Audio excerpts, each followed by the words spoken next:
அதிமுக கூட்டணியில இவ்வளவு சீட்டுகள் வழங்கப்படும் சொல்லி உத்தேசம் பட்டியலானது ஒரு 2 நாளைக்கு முன்னாடி வெளியாச்சு. அந்த தேமுதிகவுக்கு 6 இடங்கள் ஒதுக்கீடு செய்யப்பட்டிருக்கிற இன்னைக்கு பிரேமலதா சொல்லியிருக்காங்க அந்த கட்சிக்கு அழிவு காலம் ஆரம்பிச்சு. அண்ணே, நான் எந்த மீட்டிங்லயும் இல்ல, இதுக்கும் எனக்கும் சம்பந்தம் இல்லைங்கன்னா. அதனால இதை பற்றி நான் கருத்து கூறுவது சரியாக இருக்க முடியாதுங்கன்னா. சம்பந்தப்பட்ட தலைவர்கள் தான் கருத்து சொல்லணும்.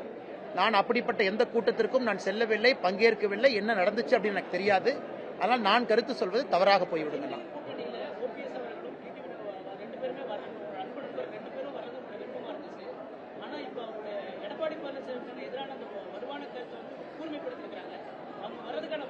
ஆனா ஏற்கனவே நான் சொன்னதுதான், இது ஹிந்தியில் ஒரு பழமொழி சொல்லுவாங்க, டெல்லி பவுத் தூரே அப்படிம்பாங்க. டெல்லி ரொம்ப தூரத்தில் இருக்கு. அது மாதிரி தமிழ்நாடு எலெக்ஷனும் ரொம்ப தூரத்தில் இருக்கு. ஏப்ரல் மாதத்தில் நடக்கக்கூடிய தேர்தல் இன்னைக்கு டிசம்பர் கடைசி வாரத்தில் நாம் இருக்கோம். இன்னும் 3 மாதங்கள் முழுமையா இருக்கு. அதனால தேசிய ஜனநாயக கூட்டணி எப்படி இருக்கும், அதனுடைய வலிமை எல்லாமே பொறுத்திருந்து பார்ப்போம். நீங்க இதுக்கு முன்னாடி கேட்டீங்க, அக்கா பிரேமலதா விஜயகாந்த் அவர்கள், பெரும் மதிப்புக்குரிய திரு பிரேமலதா விஜயகாந்த் அவர்கள் ஜனவரி 9ஆம் தேதி அவங்களுடைய கூட்ட கடலூரில் நடக்க இருப்பதாக நான் அறிகின்றேன். அதே போல் அண்ணன் டிடிவி தினகரன் அவர்களும் கூட ஜனவரியில் எந்த முடிவையும் எடுப்பதில்லை என்று பத்திரிகையாளர் சந்திப்பில் பேசுறதை நான் கேட்டேன். நேற்று தான் அண்ணன் ஓபிஎஸ் அவர்கள் கட்சி கூட்டம் போட்டிருக்கிறாங்க, கருத்துக்களை கேட்டிருக்கிறாங்க. அதனால் இன்னும் நிறைய நாட்கள் இருக்கு, ரொம்ப தூரம் இருக்கு. எல்லோரும் நல்ல முடிவு எடுப்பாங்க. தேசிய ஜனநாயக கூட்டணி வலிமையாக தேர்தல் களத்தில் வந்து ஒரு பெரும் வெற்றியை பெறுவதற்கான எல்லா சாத்தியக்கூறுகளையும் பார்த்துக் கொண்டிருக்கின்றோம். பொறுமை காட்போம், நேரம் இருக்கிறது.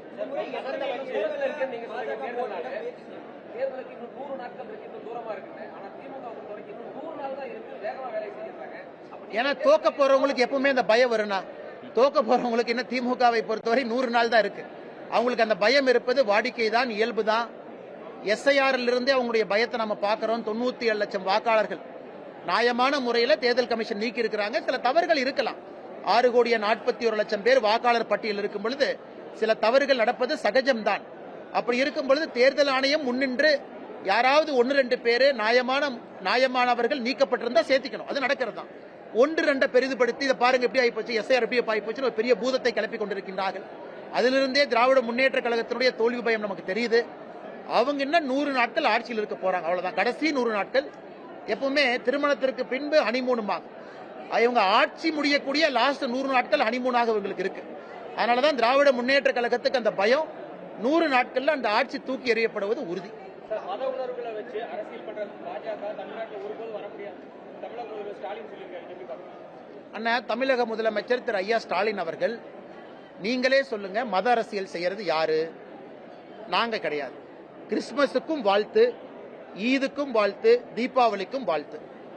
கிறிஸ்துமஸுக்கு சர்ச்சில் பாரத பிரதமர் நரேந்திர மோடி ஐயா இருக்காங்க, ஈதுக்கு வாழ்த்து சொல்றாங்க, தீபாவளியை கொண்டாடுறாங்க.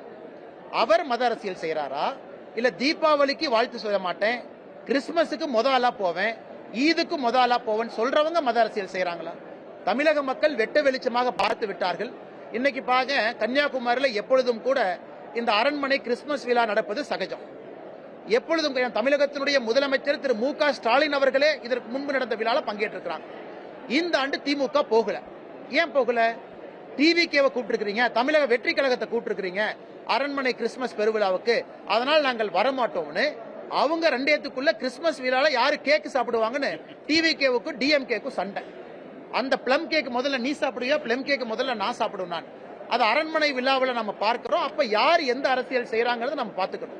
பாரதிய ஜனதா கட்சியை பொறுத்தவரை கிறிஸ்துமஸ் விழாவுக்கும் கிறிஸ்துவ சொந்தங்களோடு இருக்கின்றோம், தீபாவளிக்கு இருக்கிறோம், ஈதுக்கு இருக்கிறோம். நாங்கள் மத அரசியலை எங்கோதும் செய்யல.